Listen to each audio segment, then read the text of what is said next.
when you have people coming from the third world, your country will become a third world country. And sorry, but that's happening. And boom, we are live. What's up, everybody? Couple Casuals Podcast. I am your host, Stefano. And guys, we have a very special episode for you guys today. My guest today is a passionate Canadian federal politician. He is the founder and leader of the People's Party of Canada. And guys, he cares immensely about this great country of Canada. And guys, today's episode is brought to you by Canada First. Secure your home with Canada's best home fortification. Visit them at canadafirst.com to learn more.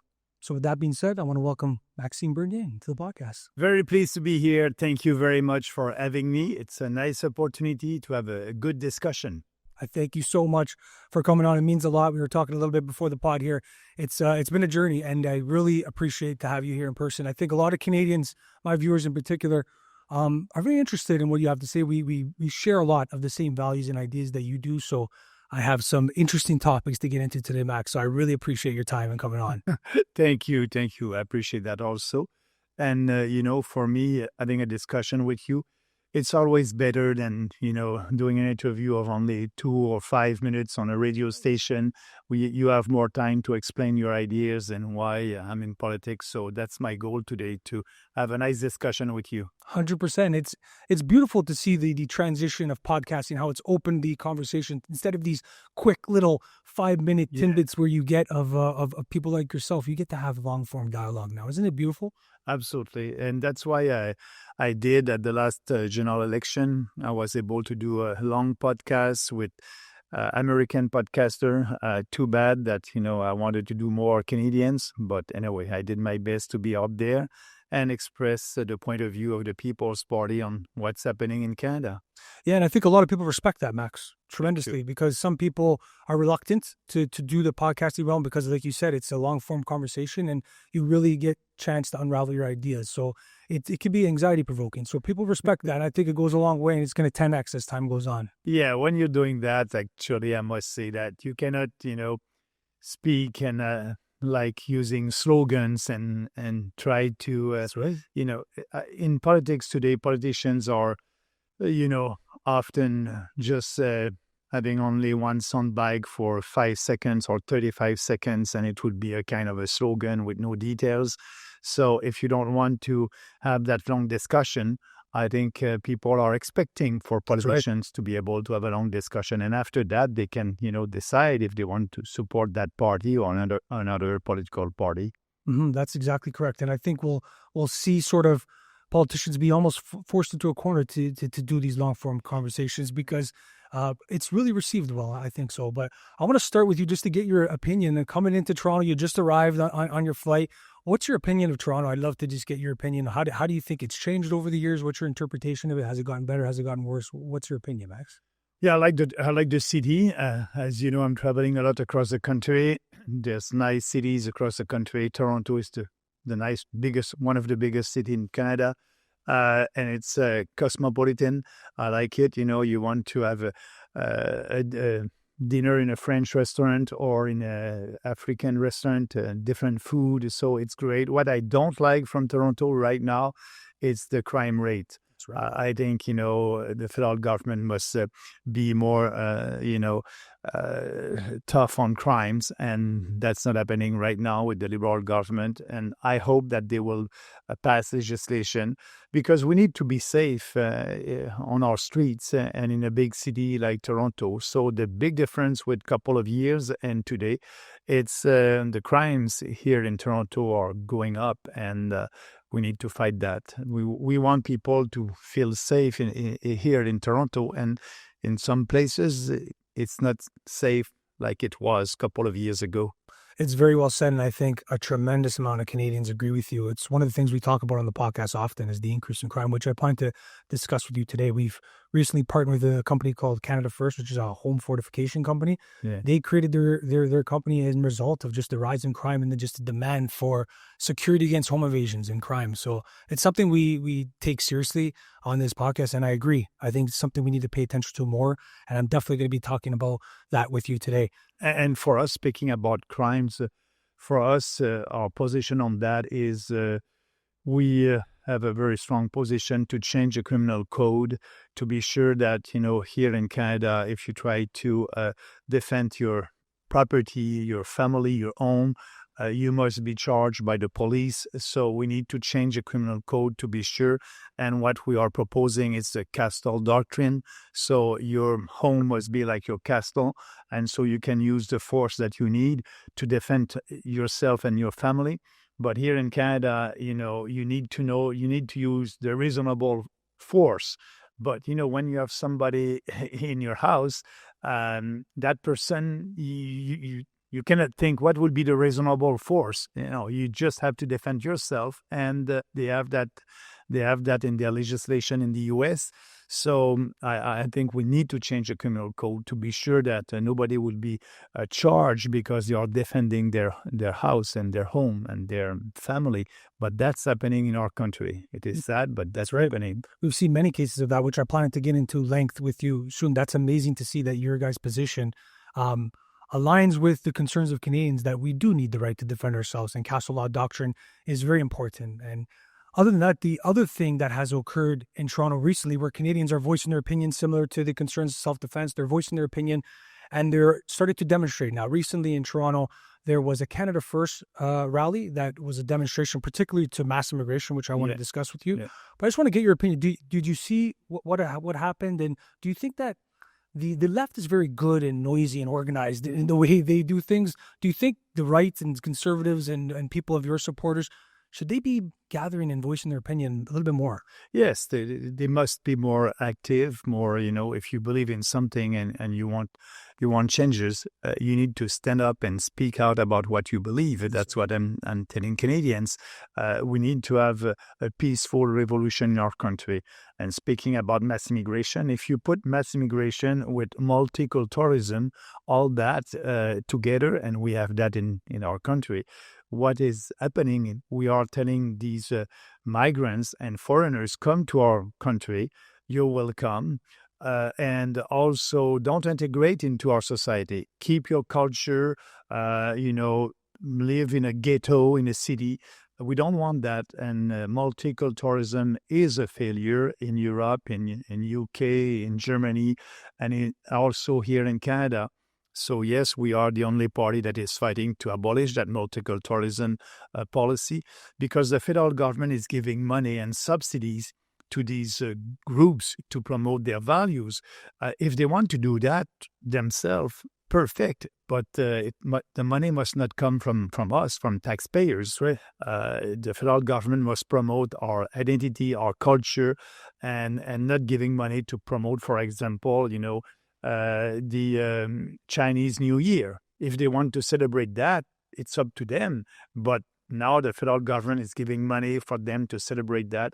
So with that multiculturalism and mass immigration, we are losing our culture. We are losing our country. And people are very concerned about that. And you just said in the beginning that, I was in Calgary this weekend, and I was at a conference, We Unified Conference. And as you may know, in Calgary, now there's a separatist movement over there. It's about 25% of the population. They're fed up. They're mad about what is happening. And the federal government is not listening to them on a lot of policies, starting about the equalization payments, equalization formula. They are paying for eastern provinces, and they don't like that.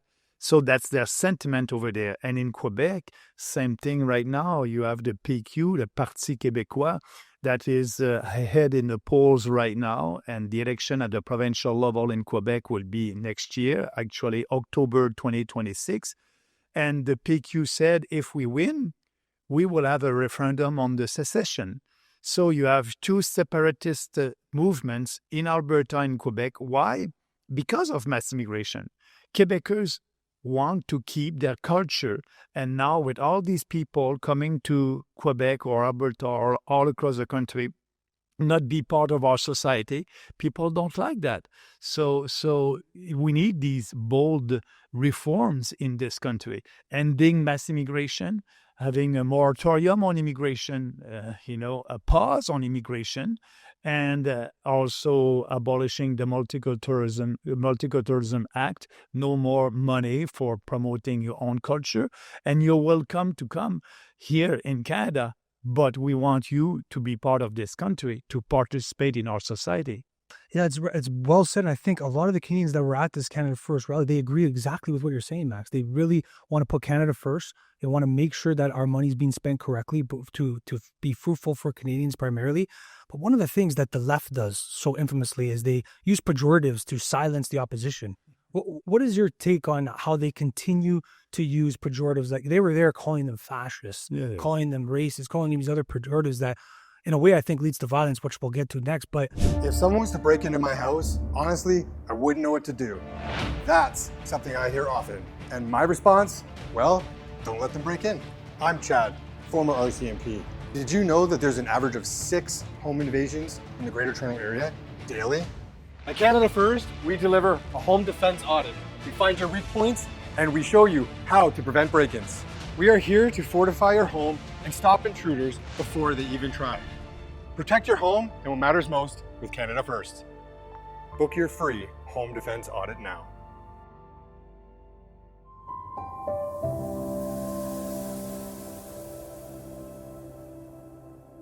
what are your thoughts on their just continuous effort? Even the media plays into that, Max, to continue to use these pejoratives to silence the opposition. They did that against us, the People's Party, right, and my candidates here in Toronto. At the election, our first election, it was in 2019. We created the People's Party in 2018. And one of the ideas on our platform was to have fewer immigrants. At that time, we were not saying for a moratorium. We said a maximum of 150 immigrants per year. And the mainstream media and my political opponents, they were saying to me and to our candidates that we were racist just to have a new debate about the immigration levels. And we were right at that time.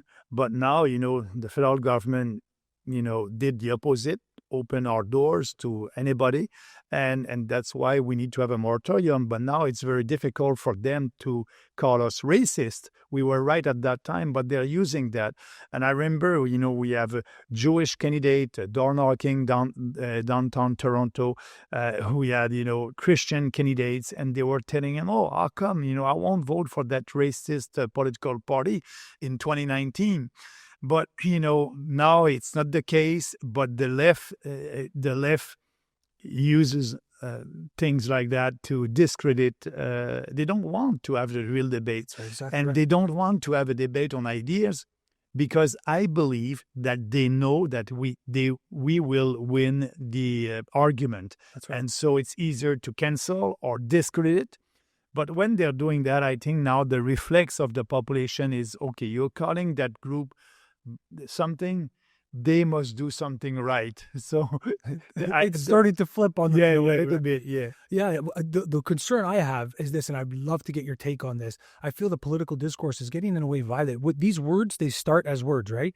But now, if you call somebody a fascist, then it provides a malevolent person to say, if I enact violence on that person to silence them by any means necessary, there's actually a virtuous foundation to that. And we've seen that with the recent situation with Charlie Kirk, right? Yeah. He was murdered for speaking, for doing that exact thing, an invitation for dialogue. Yeah. And he was murdered for that. And he was called those exact names, Max, prior to his death and following his death. What do you make of that? Yeah, you're right. And about that, in a vibrant society, you need to have debates. That's right. In a real democracy, you need to have debates. But what the left started to do a couple of years ago, it's canceling the other side of the society. Us. I don't like to say that. The right wing and left wing. Okay. We are for freedom of speech, and I believe in a smaller government, more freedom, less government in our day-to-day lives. But yes, you're right. They are doing that, and also it's all in the mainstream media. So calling somebody racist or fascist, it's the population will react to that, and you are inviting people to do something that may be violent. And that's happening in our society right now.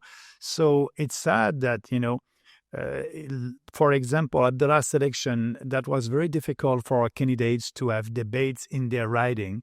They were saying, oh, that party is extremist. And no, we just have strong ideas based on our constitution. So when we don't have debates, things like what happened to Charlie can happen here in our country also. I said about that, Charlie Kirk was out there to promote ideas. And what we must do on our side, it's not to cancel the other side. We must be out there and to have these debates and do what Charlie did. Yeah. And so, because we will win. Yes. We are on the right side of the history. And so we just need to be out there. But right now, you need to have the courage of your conviction to be out there and to express your point of view, because it can be dangerous. But we are here right now in Canada, and so we need to be out there, and that's what I'm telling people. Participate in the democratic society. At the municipal level, at the provincial level, at the federal level. Express your point of view. If you don't speak, we won't be able to change our society for better. That's right. I think Canadians need to maybe use their voice a bit more. And I think people are. If you look even in Europe, for example, there was a Unite the Kingdom protest that took place. That was a big one. Quite impressive. The reports were thousands, but according to the host and attendees, it was millions. So we don't know. We never know with the media, right, Max? We don't know what they're giving us there. But do you think that parts of Europe and the West in general are starting to wake up to the result of negligent leftist policies and what we're seeing? Oh, absolutely. In Canada, we are a little bit late. Yeah. But in Europe, it's happening right now. In UK, in France, actually, what is sad in France, they want to cancel Marine Le Pen.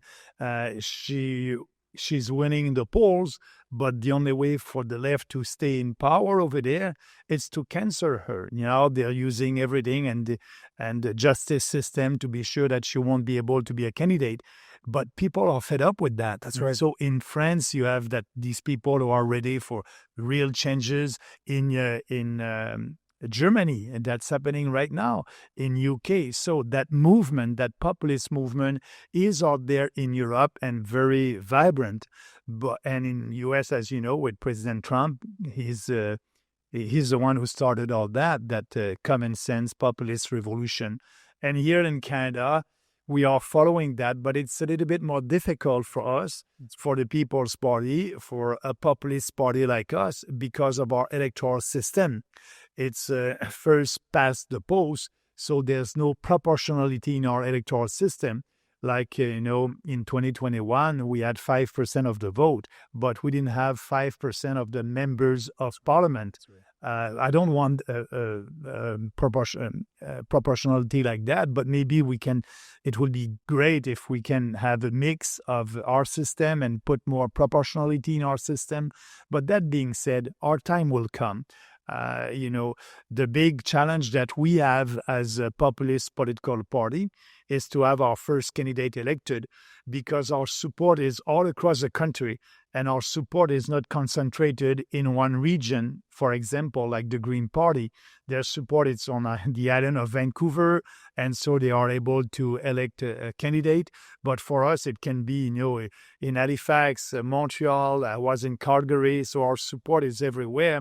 But it is not concentrated. But that being said, and I said to the people and our candidates, our time will come, and the People's Party will be there when Canadians are ready.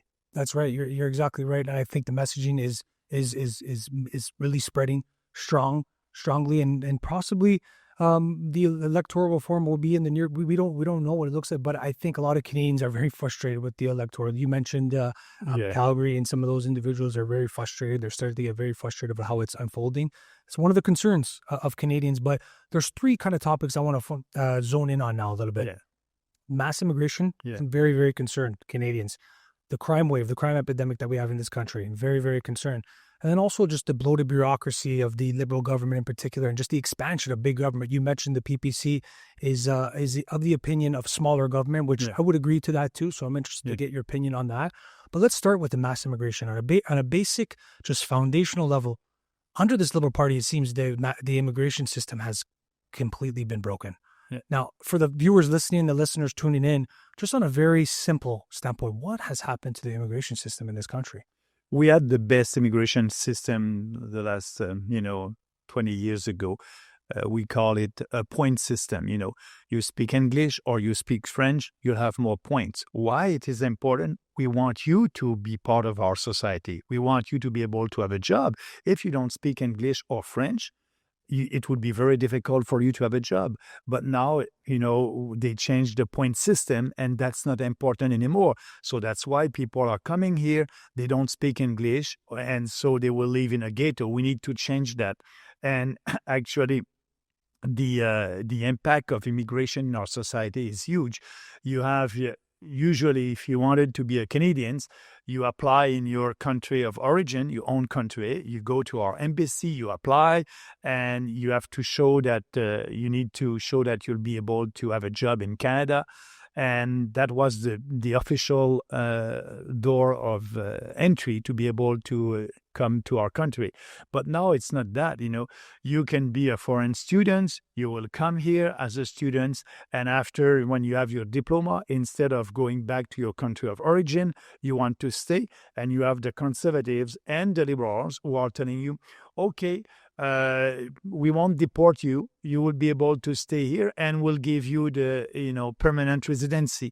So our system is broken. What we are telling people around the globe, it's you can come, apply, by another door, like foreign students, and when you'll be here, just don't respect our legislations. Stay in the country. Don't go back to your country of origin, and the government will give you a nice gift. The government will give you the permanent residency. That's happening right now. And these foreign students are taking the jobs of, Canadian students. We need to stop that. That's the same thing for temporary foreign workers. You have Tim Horton and all these, big businesses that are using temporary foreign workers for these kind of jobs, but Canadians cannot apply. So that's a big problem. And that's why we said it's part of our platform. We need to abolish that program and maybe having an exception just for the agricultural sector. Canadians, they don't want to work in that sector temporary, so that must be okay.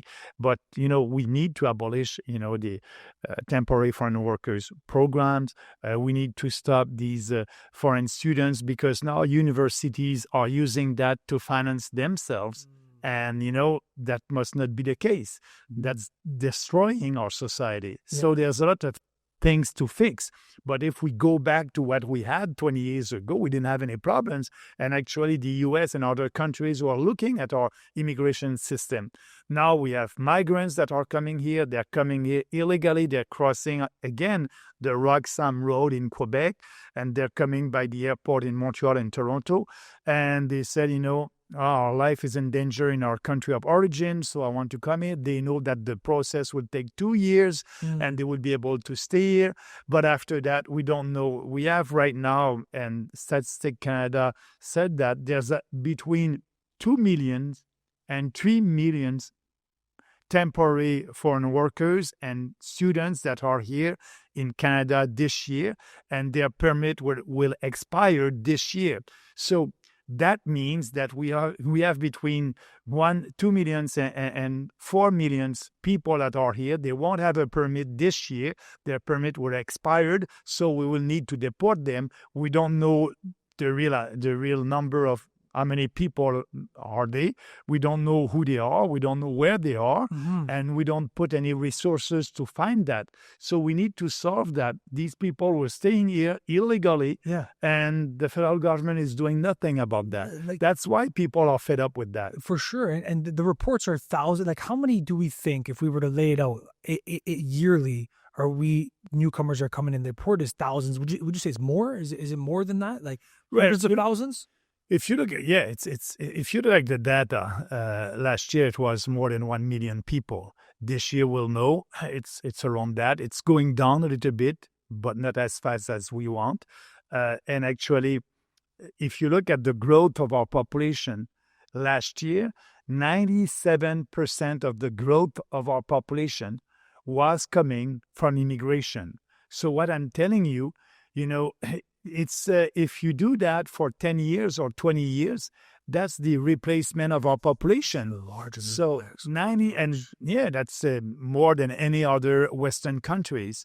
And actually, the average growth of the population in Western countries 2 years ago was 0.6%. That was the average growth of the population 2 years ago in the Western countries. And 2 years ago in Canada, it was 3.2%. The growth of our population. That's why, now we are 41 million Canadians. So that's a lot. We need to stop that. We cannot integrate them, and at our school, we cannot, there's problem here in Ontario, in Quebec about that. We have a lack of teachers, and our school are full. Same thing for our healthcare system. That's having an impact on everything. Housing, as you know, it's very difficult for young people to buy a house or rent an apartment downtown Toronto. It's very expensive. It's a question of supply and demand. And I said it. You just have to cut the demand, stop the mass immigration, and prices will go down. What you spoke about the big government, the Carney government did last week. They created a new bureaucracy and in charge of building homes for newcomers. So they are not building homes for Canadians. That's for migrants. And we don't need a bureaucracy to do that. We don't need, it must be the private sector. So the solution to that is to stop mass immigration and do a deregulation to be sure that the private sector will be able to be there and build homes and houses for Canadians. But now you have the government, that won't be efficient. We are paying for that as a taxpayers. We have a huge deficit. Carney told us that the deficit of this year will be between $90 billion and $100 billion. So it's more than double of the deficit of last year. Don't be surprised if we have that inflation. That's a way to pay for that.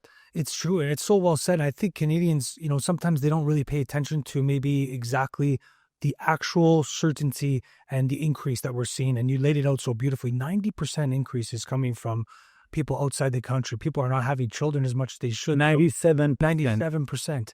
That is a serious amount. And our systems, like you beautifully articulated, cannot handle it. Our healthcare systems, people are turning back. The lines are extremely long. Sometimes they're dying because they're not getting medical attention. The crime is increasing, and the police cannot deal with the increase in people that are coming that they can't police. The labor markets, the housing markets, the overall just majority of it is just. And what's happening? You have these two establishment political parties, the Liberals and the Conservative, that they're afraid to speak about the solution. They don't want. Now Polyev is speaking up. He said, okay, we must reduce the temporary foreign workers. But what do you think of their exchange on that, by the way? If you don't mind, they've been going back and forth, Carney and Pierre, on the temporary foreign workers program. That's what you're referencing. Yeah. What do you make of their exchange? Yeah, going back and forth. Pierre said that we must abolish that. Right. But when you you have a mainstream journalist from the Global Mail who did his job, and he said, okay, you want to abolish it? What is the details? So he called Poilievre's office, the office of the leader of the opposition in Ottawa, and said, okay, what that means, abolishing it, that, for businesses, they may need to have temporary foreign workers. And the answer is, yeah, we're going to do that. We'll have a transition period, and that will be effective in 5 years. So Poilievre is speaking like he wants to abolish it, but the reality, his program is to abolish it in 5 years and adding a transition period. Our position is to abolish it right now. We need to do that right now. But, he wants to please big businesses, and also he knows that the population are fed up with that. So he's saying, I will abolish it.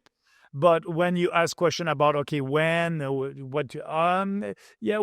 have a transition period, because he has the lobby from the big businesses who want to keep these people working here in Canada, for them, cheap labor. That's cheap labor. We must admit it. So Poilievre is speaking and saying something on one side, and when you speak to his office for the details of his policy, and that's why it's not on his website, go on the Conservative Party of Canada website and look at the policy for that. It's not there. It's only talks, and so, but the policy is to have a transition period and ending that program in 5 years.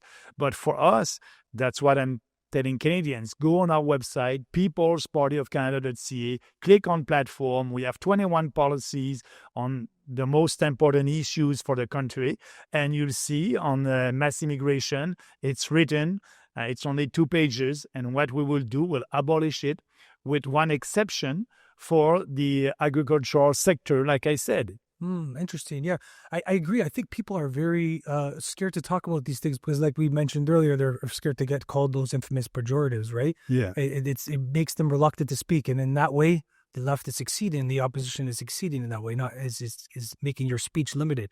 But I think people are starting to get really concerned about this. They're worried about it. Are we at a point of no return, Max? Like, where are we right now? Where we're sitting right now? If you were in leadership, how would you mitigate this situation? No, we are not at a point of no return. But if I'm looking in Europe, UK may be there. Scary right now. I think UK is there right now. But I hope that they can reverse that. But here in Canada, we have a window that we can solve that quickly. But we need to do that as soon as possible. Time is running. The more we wait, the more difficult it will be. So that's why, for us, first, ending that program, like I said, temporary foreign workers, cutting by half the international students, and also stopping that mass migration. No more for a couple of years until we solve that. It can be 3, 5, I don't know, but no more migration immigrants for a couple of years.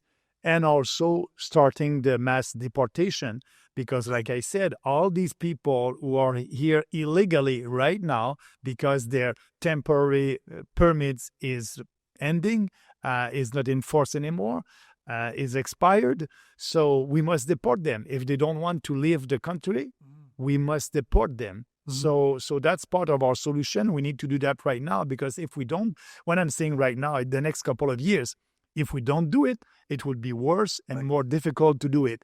And so that's why I believe more people, I'm very disappointed of the last election for us, the People's Party. It was tough. We didn't do a good score because for me, it was not a real election. It was a kind of a referendum on who will be the best one to deal with President Trump. 100%. And so all the issues was about the tariff and the commercial war with the U.S., knowing that 65% of the population right now is saying yes to stop mass immigration.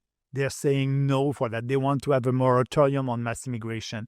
So when we started that election recently, the last election in Canada, I said to my team, that's a nice opportunity for the People's Party. We will speak about immigration, knowing that 65% of the population agree with us. So we'll have a national debate on immigration. But that did not happen. And, that was very difficult for us and other smaller political parties. But I believe that, that the population is there. And the more we wait, the more people will be on our side.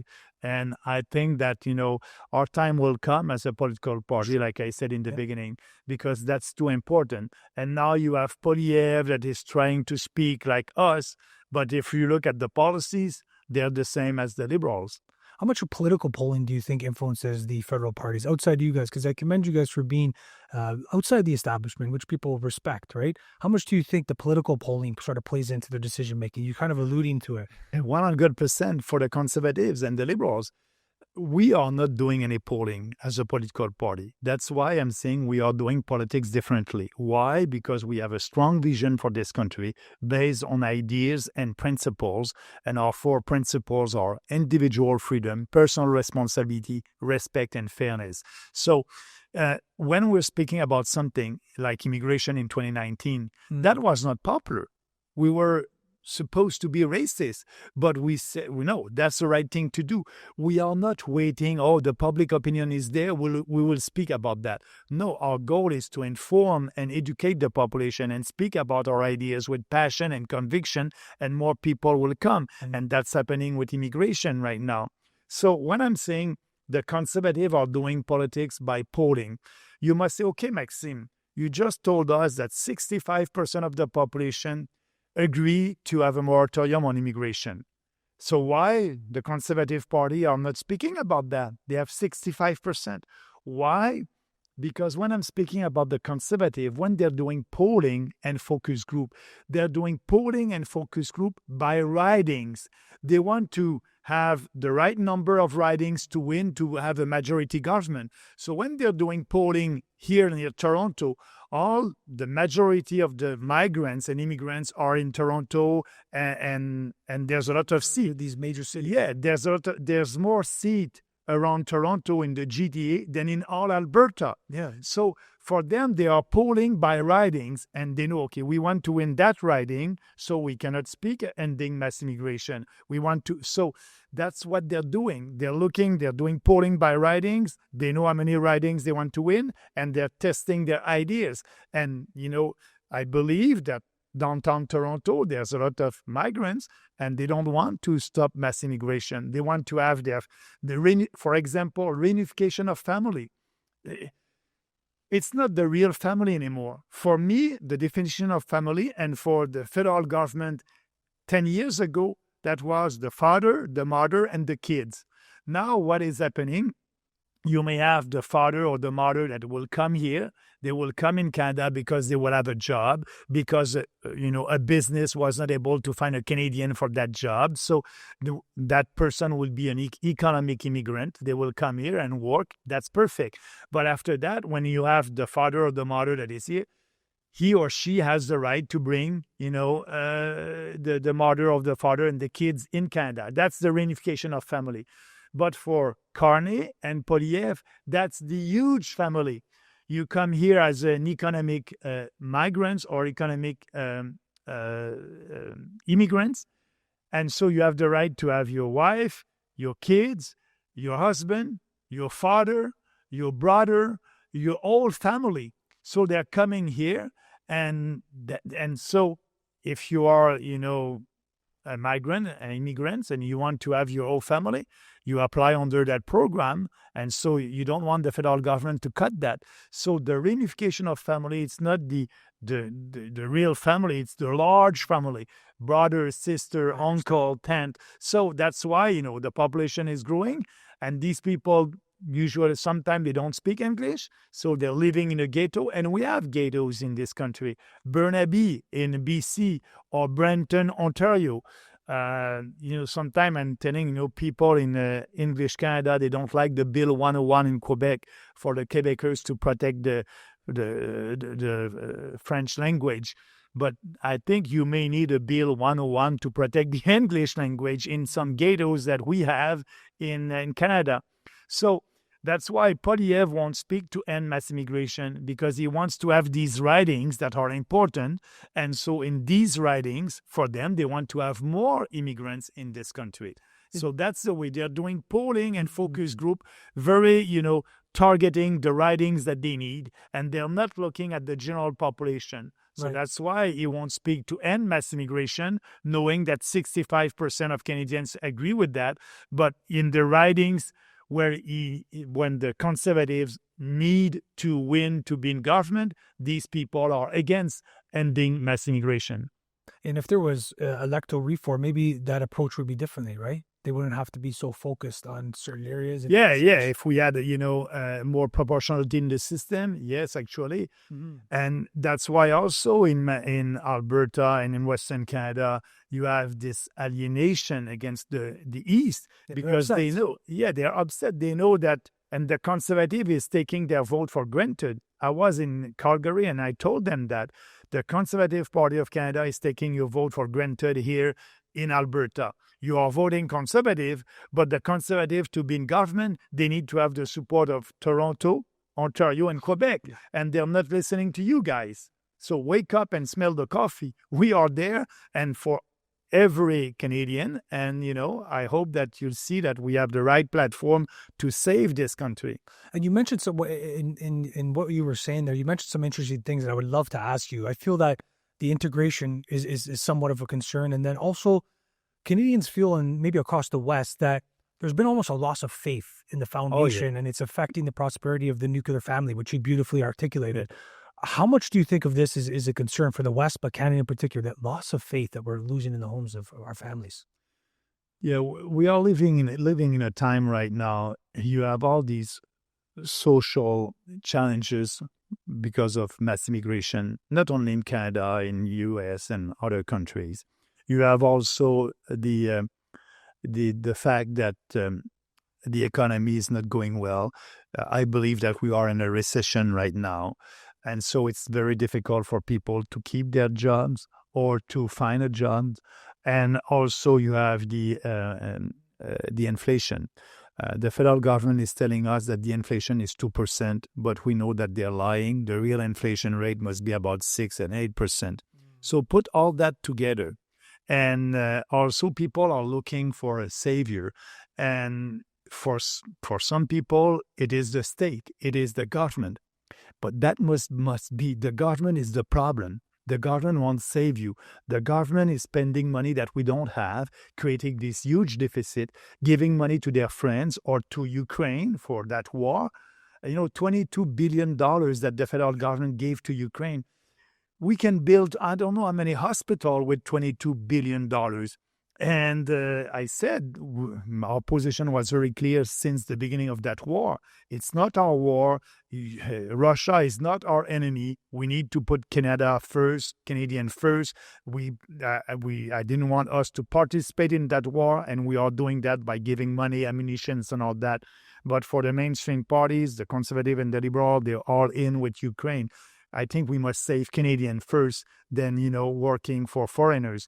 But that being said, put all that together in a context. So some people think that the federal government will save you, and now they understand that it's not the case.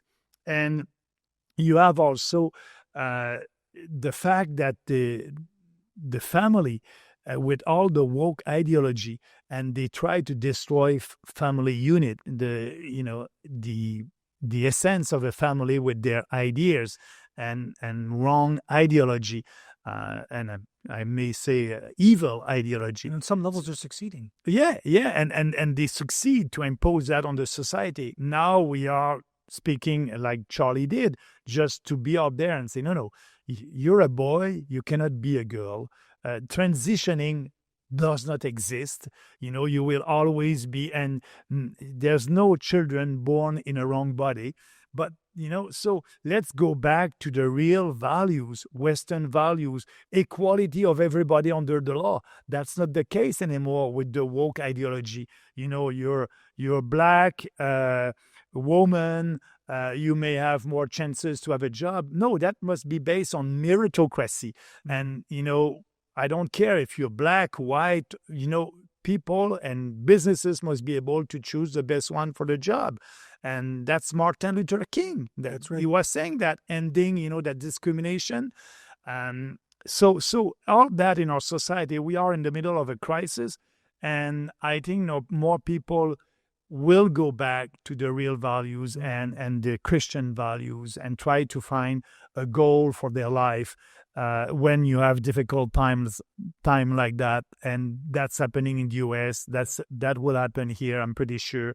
I can tell you we have a lot of Christians that are with us, and because of our policies, because we want to go back to the Canada that was created. The speech that I delivered in Calgary was about, our Constitution. Go back to what the fathers of our country wanted.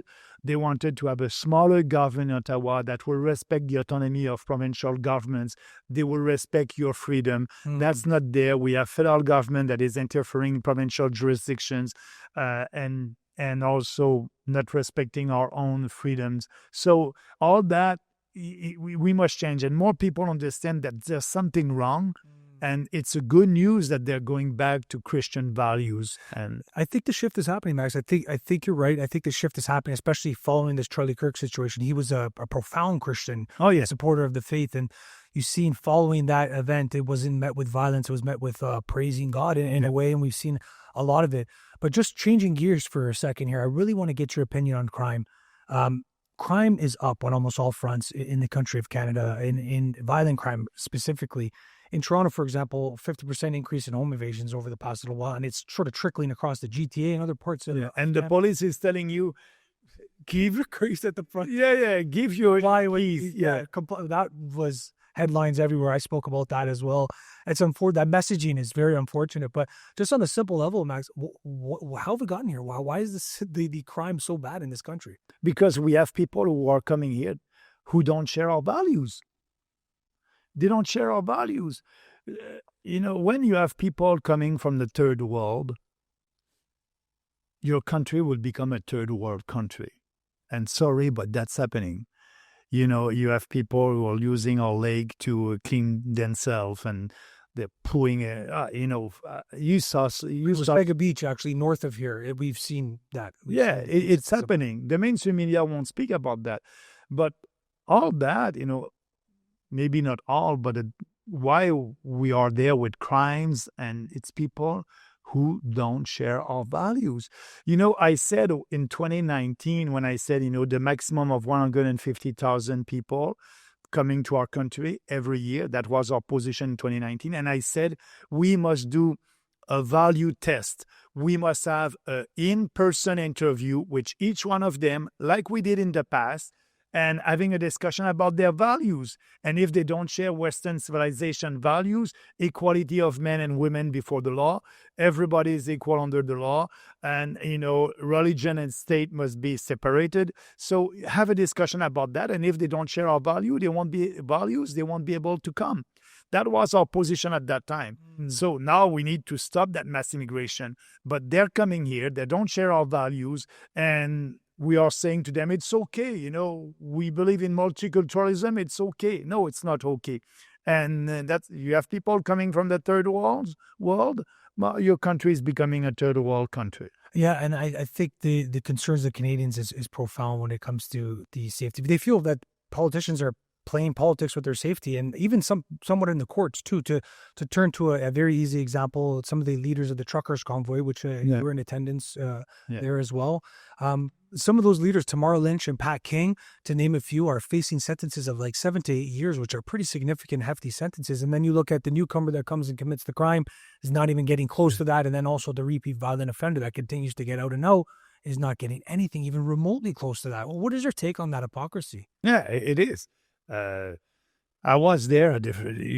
I was in Ottawa during the Freedom Convoy, very proud. And, Tamara Lynch and all these people and every Canadian who were there, we were there to celebrate, because at that time we knew we are winning and all these draconian measures will end. And after the Freedom Convoy, couple of months, 2 months, 2 weeks, all these provinces decided to, not because of the Freedom Convoy, they didn't admit it, but it was... They don't want to attribute that, but if I remember correctly, Max, Quebec was about to impose a tax. For people who weren't vaccinated. Am I right about that? Absolutely. And then that changed. Yeah, in Quebec, we were the worst province. We had lockdowns, for sure. Curfew. Wow. You were not able to go out there after 9 o'clock, walking outside. And also they had a real national Quebec discussion about, paying for unvaccinated people. They said they must pay more taxes. That they had that discussion, but all that ended during the Freedom Convoy. I think they realized, no, we cannot do that. But yeah, so what happened over there, that was a wake up.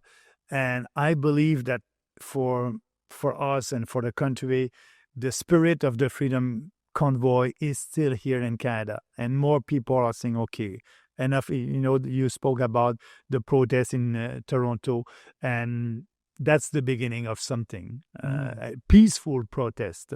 Yeah, for sure. 100%. A lot of Canadians agree with that. It's just, the hypocrisy is pretty evident, and we feel that the courts have somewhat been politicized. And Oh, yeah, but I'll give you an example of that. We have woke judges. I was in Manitoba, and I was a witness in a cause because one of our partisans decided to do a rally during COVID. And he did a rally, but it was illegal. And so he had a tickets. But the week after, in Winnipeg, they had a rally for Black Lives Matter. And he was there. They had, I think, 2,000 or 3,000 people there. They didn't give any tickets. So we said, okay, I will contest my tickets because it was political repression. I received a ticket when I did a rally for the People's Party, and I was at a rally, Black Lives Matter, and no tickets, so that was political repression. And he said, Maxime, can you come and be our witness to that? I said, for sure. So I came, but I just want to tell you how woke our system here. When you are a witness, you have to decline your name, and you do that in court. So the judge asked me a question. What is your name? I said, Maxime Bernier. Can you spell your name? I said, yes. Maxime Bernier. The third question, what are your pronouns? In a courtroom, what are your pronouns? I looked at the judge and I said, can you see that I'm a man? Did you see that, Max? Oh, yeah. How did that unfold? And the judge said, okay, sit down. Oh my God. We have woke, so we cannot trust our institutions anymore. Yes. That's why we need that revolution. Establishment politicians, our institutions, journalists, and that's why what you're doing today and these podcasts, young people are taking their news with people like you, and that's great. So, I was very upset a couple of years ago because I was canceled by the mainstream media. And I had a discussion with Jordan Peterson. And I said, Jordan, what can I do to be in the mainstream media? We are a national political party. We have strong ideas. And Jordan looked at me and he said, Maxime, forget it. The future is not there. The future is with the podcasts and the social media. And look what Trump did during this election. He did long podcasts. Poilievre didn't do that, because it's too dangerous for him if you ask detailed questions. He doesn't want that. So the future is here with podcasters, YouTubers, social media, independent media. And yes, the mainstream media is still important in our country, but they are losing credibility every day. And so I think there's hope there. Yeah.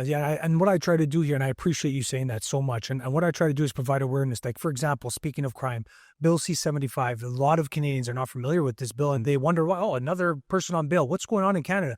Well, I urge Canadians listening and watching to look at Bill C-75, which I kind of just want to get your opinion on it. What was the reasoning? Like, the soonest point of opportunity, I think, is what it says in the bill, to release the criminal. The criminal gets released. Sometimes they're getting released the same day, the same hour even, or on the spot. So the Liberals put through this bill and it's caused complete damage in our society. What was the rationale to put it through, and what's the justification to keep it in there? That's the logic of for a criminal when he's doing something, a crime. That's the logic of the state and the Liberals. That it's not because of him. It's because of the society. It's because of his education. So, now the criminal is the victim of our society. So that's because the society, the education, we did a mistake there. Poor guy or poor girl. So, yeah, they committed a crime, but we must give them another chance. It's because of the society. And so that's their leftist ideology. So, no, you commit a crime. Like I said, we believe in individual freedom and personal responsibility. You be free to do what you want, but if you're doing something wrong, you must be responsible of your own actions. But that's not the case anymore in our justice system with all that. We're giving it a second chance. Oh, yeah, okay, he won't stay in jail too long. We're going to give them a second chance. No, that's why we need to be tough on crime. But that's the logic behind that. The criminal is a victim of our society. Yes. And I tell you, I was 12 hours in jail for a non-crime after a political gathering during COVID-19. Oh my God. I need to fight to be out. I did a rally in a park during COVID, and they said, outside you don't have the right to be with more than 6 people. I did a rally, not a rally, I did a meeting with my team in Manitoba before the election in 2021 to be ready, and speaking with my team in a riding. We were about 15. Social distancing outside, and they arrested me for that, and I was 12 hours in jail. So for me, speaking about freedom, telling the truth, Bernier must be in jail for that. And a criminal, no, okay, tomorrow you'll be free. You'll be able to do another crime. It's some things that are frustrating Canadians so much. And one of the other things that I love, we spoke about a little bit at the intro here, and I want to talk to you about it. And one of the things that is frustrating Canadians is the self-defense laws in this country. They're very vague. They need to be more clear, and you have a strong position on that, which is beautiful. We can unravel now. But oftentimes you're seeing the criminals that are invading people's homes with these home invasions. Sometimes the homeowners ended up getting arrested with the criminal. Yeah. And you ask the left, or they say we do have self-defense laws in this country. Then you ask the opposition, they say we need stronger, clearer self-defense laws in this country. What do you make of just the dialogue surrounding self-defense, and what would be your position on it? Very, very simple. The criminal code, section 33 and 34, we need to change that to put in our criminal code the Castle Doctrine. And I just want to make the difference between us, the People's Party, and Poilievre. Poilievre had a question about that. He said, we made me do that. But after that, when we asked a question, okay, you will change and modify the section 33 and 34 in our criminal code. And no, we don't need to do that. So for us, it's clear we need to do that. And a Canadian must be able to use forces, can kill somebody to defend yourself. If you have somebody that is in your house and try to commit a crime in your house, you don't have to think, can I use my gun? Can I use my gun? No. You need to be able to use all the forces that you want to defend yourself. And that may end to killing that person. That may be a possibility. You must not be charged for that. That's it. That's simple like that. And that legislation is not only in the US, but in other Western countries. That's the basic of our society. If you come in my house, try to do something to my kids and my wife, you can die. Yeah. There's a danger. If I have a gun and I will use it, so that's the Castle Doctrine. Yeah. You can do everything to defend yourself and your family and your home, but we don't have that in our legislation. And when, you try to defend your home and the RCMP will charge you, you can lose your reputation. It will be all in the media. Because you will get charged. You will get We've charged. been seen in many cases. Right? Yeah, you will lose your reputation. They will destroy your reputation. Right. You have to spend money to defend yourself. You can go bankrupt because of that. Yep. So we don't want that.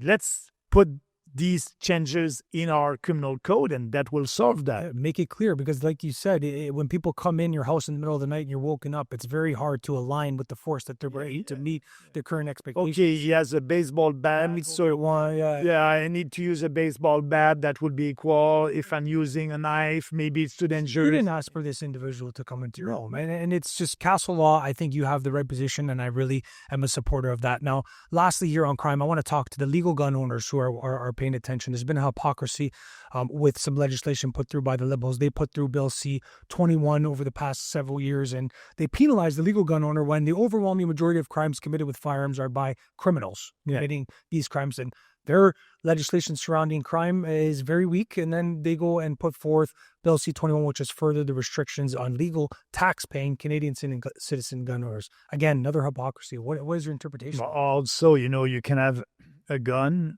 and tomorrow, if the RCMP decide that your gun is illegal now, they will go and seize your property. They will seize your gun. So now that's the RCMP who's doing the regulations and not the members of parliament. So our position is All that must be for the gun. The legislation on the gun must be a legislation. You must not delegate regulatory power to the RCMP, and it must be clear in the law. That law must be voted by the members of parliament, and our position is, it's your gun, it's your property. First, the federal government must not have the right to seize your own property. Now the federal government is trying to do that. Or would give you some compensation. No. And Canadians, and they have the right to have a gun. And also, all these restrictions on gun, like you just said, the gun that they use to do a crime, they're illegal gun. And so, they're using illegal gun to do that. So if you own a gun, and yes, your gun must be registered, but we must not tell you every year to register that. And so our position is it's on our website, People's Party of Canada. See, you can read our position on gun. So we are saying, no more every year to have a permit for that. If you have a permit and you have the right to own a gun, that must be for life. And actually, when you have your permit, we know that the RCMP is doing an investigation on you. The problem is not the gun. The problem is the person behind the gun. That's right. So yes, I'm okay for doing a deep investigation on the person who wants to have a gun, perfect. But when you did that, you did it once, and that's it, and you have the right to own a gun. So what I'm telling you, we will repeal all the legislations that the Trudeau government put forward on guns and have a simple legislation, 3 categories of guns, and that's it. You have one permit. When you have your permit, you can own guns for you. The RCMP won't come back to you in a year or 2 years saying, you need to review your permit, you need to do that. No. So a simple legislation and abolishing everything that the gun registry, that was a big scandal. The federal government spent millions of dollars about it. So we'll abolish that. It would be because we believe that gun owners are not criminals. Right. And they have a right to practice their sport, hunting, and why the federal government will look at them like they are criminals. That's what they're doing right now. They're some of the most responsible people that own weapons. They're very responsible, and they are ensuring that they're complying with the laws. So it's just another example of government overreach. But I sort of want to tie a bow on this conversation. I want that to be sort of the last thing that we talk about. Government overreach. Government overreach, the bloated bureaucracy we've seen under this current Liberal government, which is not much different than the previous one. It's become a bloated bureaucracy. The federal spending has increased. The federal consultants have increased. The federal employees have increased. Their salaries have doubled in most instances, and our tax continue to go up. What is your interpretation of Mark Carney and this first sort of pathway forward that he's laid out so far in his leadership? For me, it's about the same, the same logic of Trudeau. And worse, on the spending side. Right. He's telling us, the deficit may be $90 billion, but it's not a real deficit because we'll invest and we'll have our operational deficit. That's a real one. But the rest, it's investment for the future. No. When you don't have the money to do something and you have to borrow that money, it's a deficit. So we'll have a deficit of $90 billion. And for him, it's not important. What will happen? Who will pay for that? The Bank of Canada will create money out of thin air. The Bank of Canada will buy Canadian bonds to finance the deficit. And when they're creating money out of thin air, that's creating inflation. And we will pay that inflation tax because inflation is a real tax. If the federal government, instead of telling you, we will tax you a little bit more because we need that with our expenses. No, the federal government knows that taxes are not well received by the population. It's not popular to tax. So what they're doing, they won't tax you, but they will do that big deficit, create money out of thin air. But instead of having, your dollar, the federal government would tell you, keep your dollar in your pocket. We won't take it by taxes, but you won't be able to buy the same amount of goods and services with that dollar. That's the same thing of taxing. So that's why I'm telling inflation is a hidden tax. It's a tax. So because your purchasing power is going down, the value of your dollar is going down, and your standard of living is going down. So we need to stop that. We need to have a balanced budget. And to end that inflation tax, you need to have a balanced budget. And I was the only one at the last election to say, okay, the deficit at that time was $45 billion. I said, we must cut $45 billion in 1 year.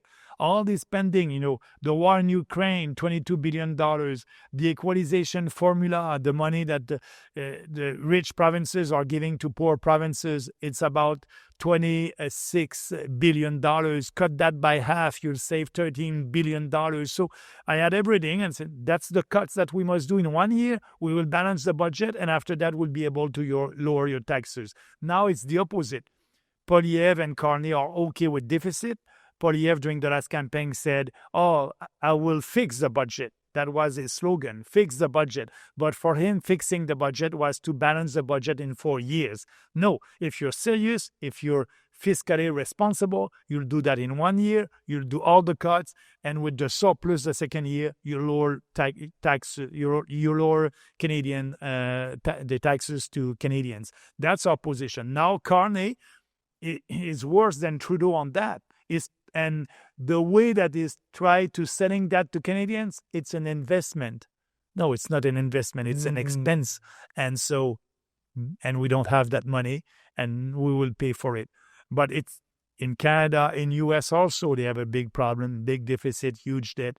So the inflation won't stop. But the worst of all that, if you are living on a pension, and usually pension plans are increasing with the inflation. There's 2% inflation, your pension will increase by 2% the next year. That's what is happening right now. But we know that the real inflation is about 6%. So every year you're losing 4%. If it's 6% and your salary or your pension increase only by 2%, you are poor by 4% every year. And people understand that right now. They're looking at it, they're living it, they see that they cannot buy what they used to buy with the same dollar.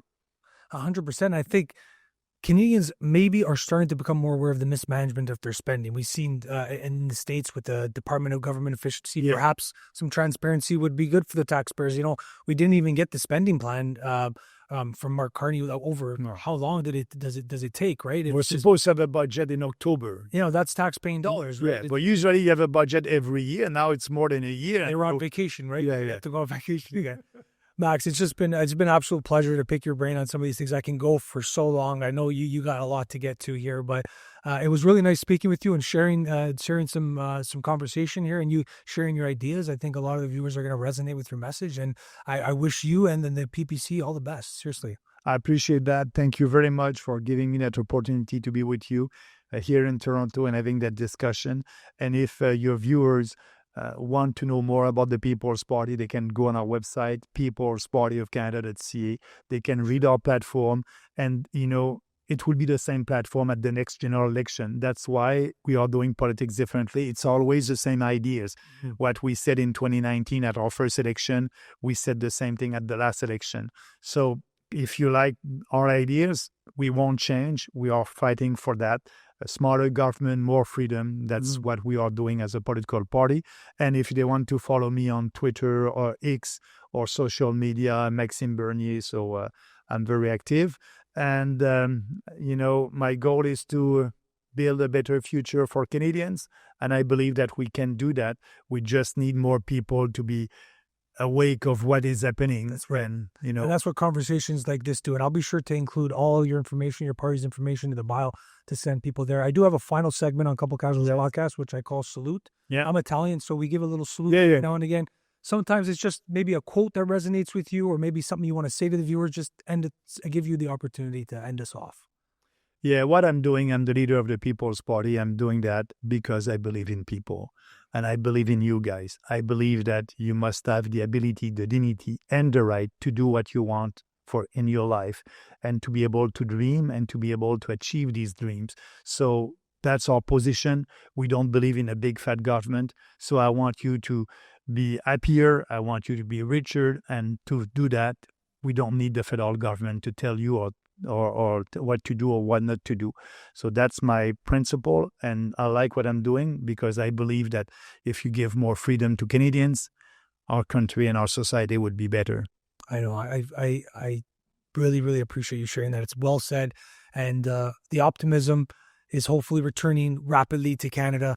We want the Canadian pride to be running strong through our homes across the country. So with voices like yours, I think we're going to get there quicker than we... Yeah, I believe the common sense will prevail. Right. The truth will prevail. Right. It's a question of time. And so we need to be out there and to fight. I'm doing that, and I hope that more Canadians will do that also.